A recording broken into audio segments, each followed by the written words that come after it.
And welcome back to Let's Play Kirby Superstar. Last time we went through Spring Breeze, and that only took 10 minutes, so we also went through Gourmet Race, and that only took like 2 or 3 minutes. Then we went through Megaton Punch and Samurai Kirby, which I lost horribly in the case of Samurai Kirby, on level 1. So we're taking on the next mode, level 3 difficulty. Dyna Blade is destroying all the crops. She must be stopped. Master the different abilities and defeat her. No.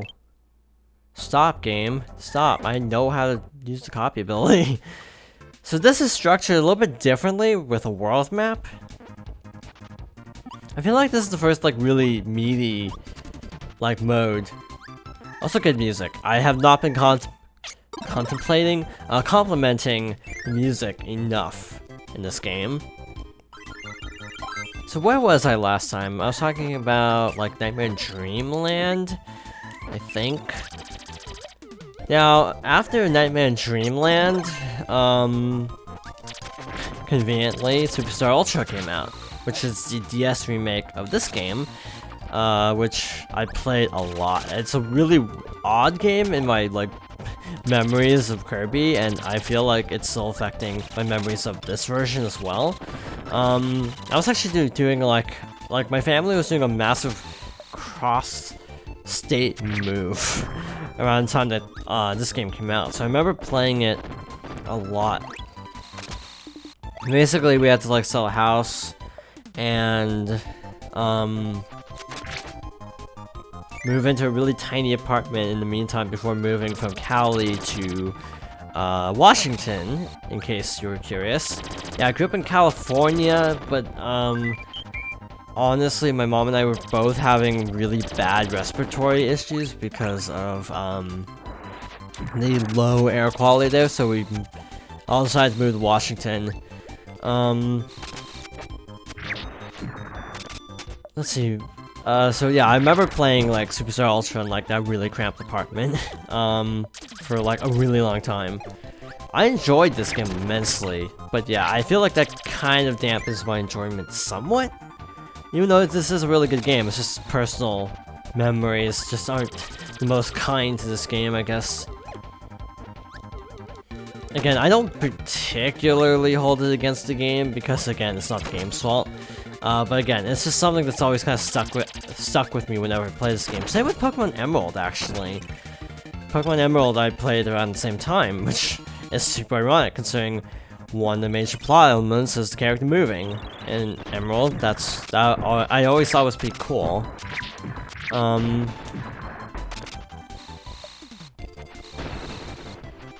Okay. I just realized we both have color, which is super redundant. I'll probably fix that next time. Now we're actually introduced to the classic gold minigames. Was that perfect? Or is that near perfect? Because I think it should flash white if it's actually perfect. Maybe not. Hey, we got it. Sweet. Okay. So gold minigames are a common staple of Kirby games, of course. This is the first level where you actually have a branching path. Full disclosure, I don't remember where that is, and I didn't practice, and I didn't look it up. Great Cave Offensive, I will be looking up the living daylights out of it because that mode is convoluted. Trying to respawn the Sir Kibble. Oh man, where was it? Is it really this easy? I could have sworn it was more complicated than this. Okay, we're good. Wait, how do I break these? Huh. I know you can break these somehow, but I don't know how. Or do I drop through? Okay, you drop through first. My bad. Not that we need lives right now, very clearly. So yeah, instead of other Kirby games where you can just hold up, you actually do have to repeatedly tap B to float, which is kind of annoying. Yeah, later Kirby games made so you can just hold up, which is a lot more convenient. What else? Also, wait, I skipped a room, didn't I? Yeah, I went past it thinking that was actually the exit. I don't think this room has anything important. Just bosses. Now these are Meta Knights, guys, and you will recall that we ended up in a similar scenario in Kirby's Adventure / Nightmare in Dreamland, where we would occasionally just run to a room where we have a bunch of enemies to deal with, and it's really annoying and frustrating in that game because you have a lot smaller of a move pool. So I'm gonna give him. Oh no, that's Blade Knight. Sir Kipple's the other one. Never mind. Also, this is basically where all the enemy names come from, by the way. In case you're wondering how, like, I know all this stuff, it's because this is the game that basically established what everyone is called. Why is that not working? I was trying to push left, but it wasn't responding for some reason. So, also from Adventure, this button activates that thingy. I don't know what that is. I'm using a really old classic controller, by the way, so yeah, I think I was running into like weird drop inputs. Or maybe I just couldn't actually do the thing, or like turn when I was already like, my back was against the wall? Something like that. In any case, actually I think there's something behind the other wall. Oh well. Not exactly going back to it. So the blue ones are Sword Knight, the green ones are Blade Knight. There's actually no way to get a Sword Knight as a companion in this version, but I think there is a way in Ultra. I'm just trying to think. I think in the one bonus mode in Ultra, you can actually have a Sword Knight help you out. Also, by the way, one of the side modes in Ultra actually became a staple of the Kirby series. More on that very later. Because we got a lot of games to get through. That we do.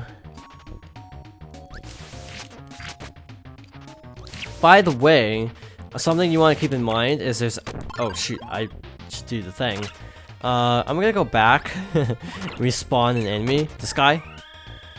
In this game, Wheelie cannot jump on his own. He actually breaks, I think. Yeah, B breaks. So what you want to do is...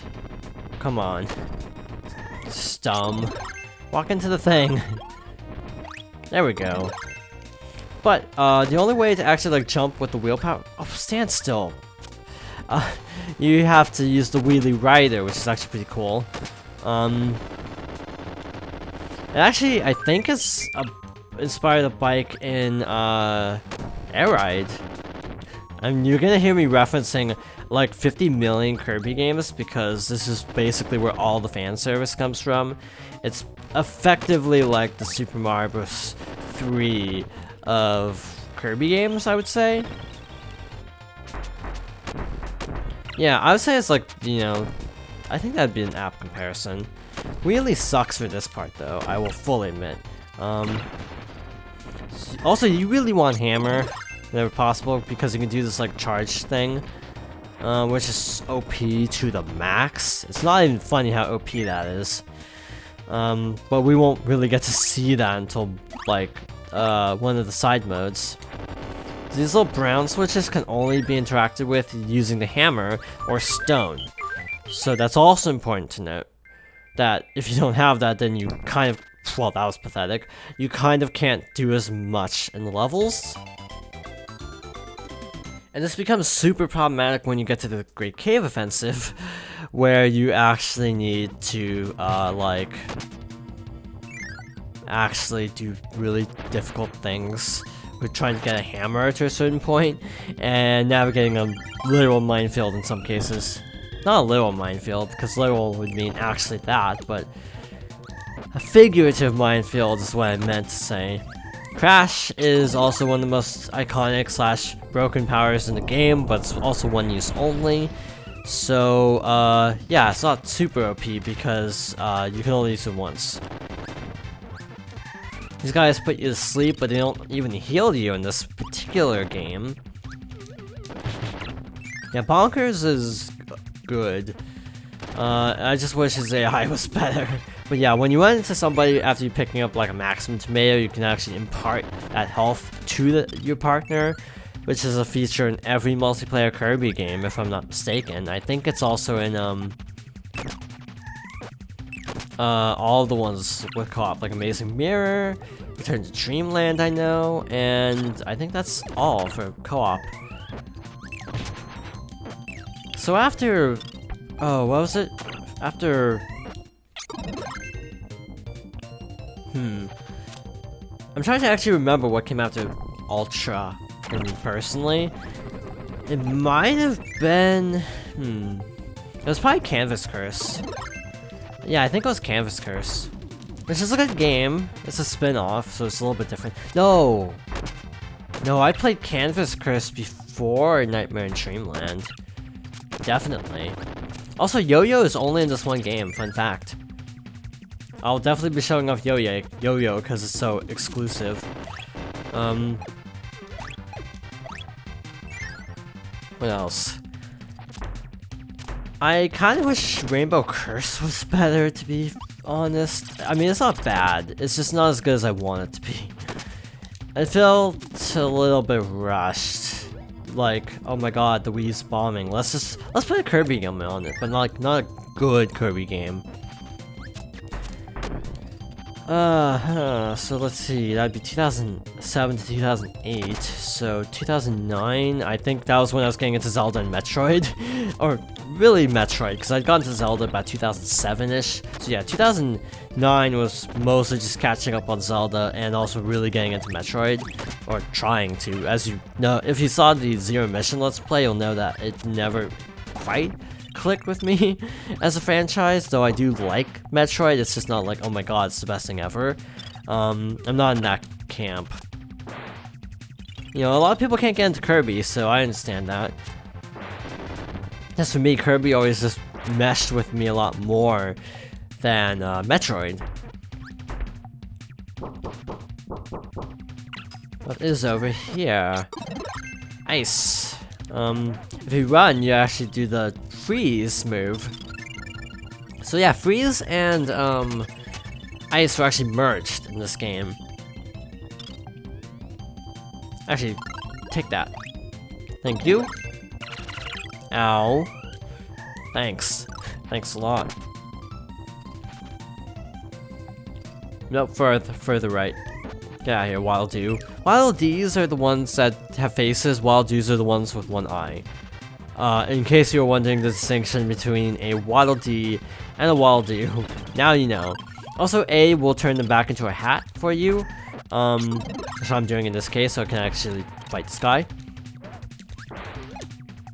This is... oh, what's his name? I don't actually know what his name is. I feel like I should remember this, but this is Suplex. Now, I think in some games, it's called, it's replaced by Throw, which in Squeak Squad is not nearly as good. Just making note of that. That's gonna be about a 2, I think. Past 1, not quite 2, or past 2, not quite 1. Or that's exactly a 1. Okay, that's more generous than I remember it being.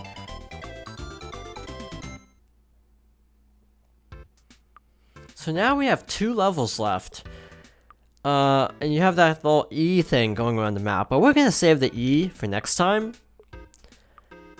So, thank you for watching, and I hope you join me next time for more Kirby Superstar.